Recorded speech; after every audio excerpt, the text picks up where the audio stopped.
Hey, good morning, everybody. Sorry I'm late, little technical difficulties.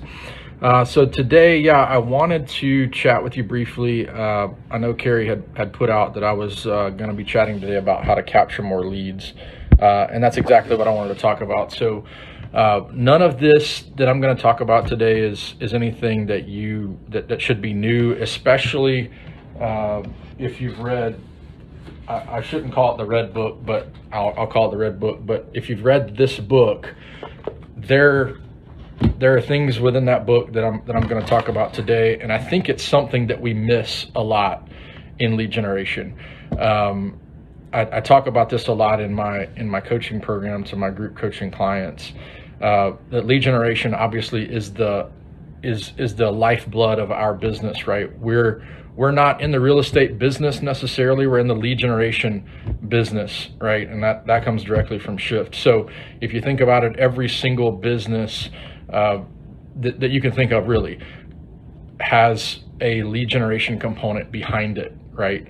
The reality is, as real estate agents, if we don't lead generate, we're not going to have houses to sell. Like, now, again, there are tons of other people that would disagree with me and say, well, you know what, my business runs completely off of referrals, so I don't really need to lead generate. But you're still in the process of like wanting to meet people and do stuff like that. So what I wanted to talk to you today is, when you're lead generating, what are some of the things that you're saying, right? Shift talks a lot about, in its lead generation section, about the 2 M's of lead generation. Right, there's really 2 things that you have to focus on when you're doing lead generation. So the first one would be your message, right? Your message. So your message must match the current market, right? So the message that you're giving out via your social media posts or via telephone calls that you're making for lead generation, the reality is the message has got to match the current market. Like, the message that you use for a market that is a buyer's market is vastly different than the message you're going to use for a seller's market. Now, the message, it has to match the market, but it has to match the motivation of the people that you're targeting, right? So your message wouldn't be the same for a first-time home buyer millennial as it would be for a 65-year-old baby boomer that's downsizing. Those messages are completely different. So just keep that in mind, that as you're crafting a message, make sure that it matches the market that you're in, but 2, that it matches the motivation of the people that you're targeting. Now, some of the things that you want to consider would be answering some of these questions, like, why would they want to contact you in this market? And if they did contact you in this market, what would they get? So think about those 2 questions. Why would they want to contact you in this market, and what would they get if they did? And the smartest lead generators know that people respond to messages that matter to them now, right? There's a lot to be said about making the phone call at the exact right time, when they're ready to buy, sell, or invest in real estate. But the smartest lead generators don't waste their time and spin their wheels trying to craft a message that doesn't matter to someone now, right? So again, smartest lead generators know that people respond to messages that matter to them now. Here's a little secret.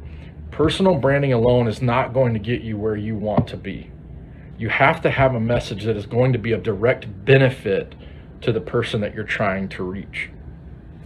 And people are ultimately, personal branding is great. What you're trying to do is you're trying to attract people to you. People are going to connect with you when your message matches their why. Let me say that again. People will connect with you when your message matches with their why, right? So we talk all the time about, we talked earlier in the summer about MOFers, right? Making an offer for immediate response. Once you know your message that you are going to give out and get out to a particular person, you got to make an offer of some kind to get a response from them, right? So you can make direct offers versus indirect offers. Please avail yourself of all of that training and go back and look at all the things that Mike did as it related to MOFers. I think it was back in May that we did that. So check that out. So 2 M's of lead generation. 1 was the message. The second is the method. Now, a lot of you probably know a lot about this. Some of you may not, but you've got 2 different sort of methods of lead generation. You've got prospecting and you've got marketing. Okay, so what's the difference between the 2 of those things? Well, prospecting is you're going to get the leads. You're making the phone calls, you're going out and doing whatever it takes to seek business, right? Think about prospecting like you're prospecting for gold, right? You're mining for gold. That's you going out and you're doing something actively to get business from someone else. And then you've got marketing on the other side of that. So marketing is people contacting you, right? So instead of seeking business, you're trying to attract business, right? So the biggest difference between both prospecting and marketing is prospecting is quicker, right? It's quicker and it offers immediate feedback. So if you're making phone calls, you're getting immediate feedback. Yep, I'm not looking to sell, or yes, I am, or I'm looking to buy, or hey, I've got a referral for you, or whatever. That offers immediate feedback. Marketing, however, is more of a long game, right? But it gets you in touch with the most people at the time.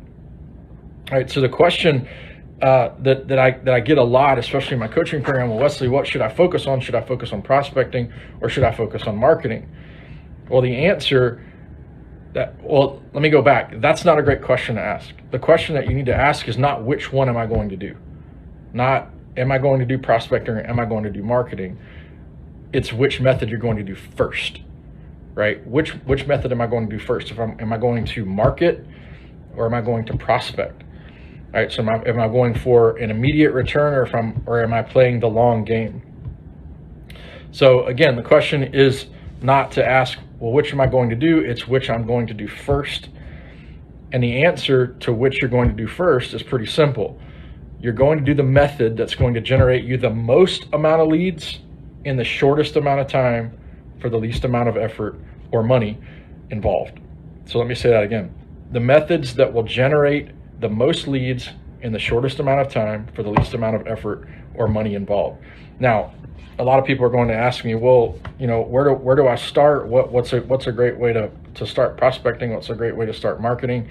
That's going to be different for every single person. Every single person has their lane. Some people love to call FSBOs. If you love to call FSBOs, do it. If you want to pick up the phone book and call from the phone book. As far as marketing is concerned, if you want to run Facebook ads, if you want to create a ginormous following on Instagram, please do that. It's going to be a little bit different for everyone. There's no one size fits all answer. What I will say though, and what I see a lot of agents that struggle, and it's especially going to struggle going forward in the shift, is they don't have a great website. They don't have a great website that can capture leads, that can sort of snare people inside your web and get them into your ecosystem. So if you're having trouble finding a good website, I never, ever want to spend anybody's money for them. But I think having a website that has great lead capture is a great way to get people into your web and get them into your ecosystem and away from Realtor.com, away from Zillow, away from some of those big box websites. So if you need help with that, please let me know. I've got some other tricks and tips around websites, how to make them work well, what to do with them when you have them, and how to get the most success out of that. I hope this is helpful for you guys. If you need anything, as always, please reach out to me. Text me, email me, give me a call. I'm happy to help however I can and however you guys see fit. Have a great day, guys. We'll talk soon. Bye-bye.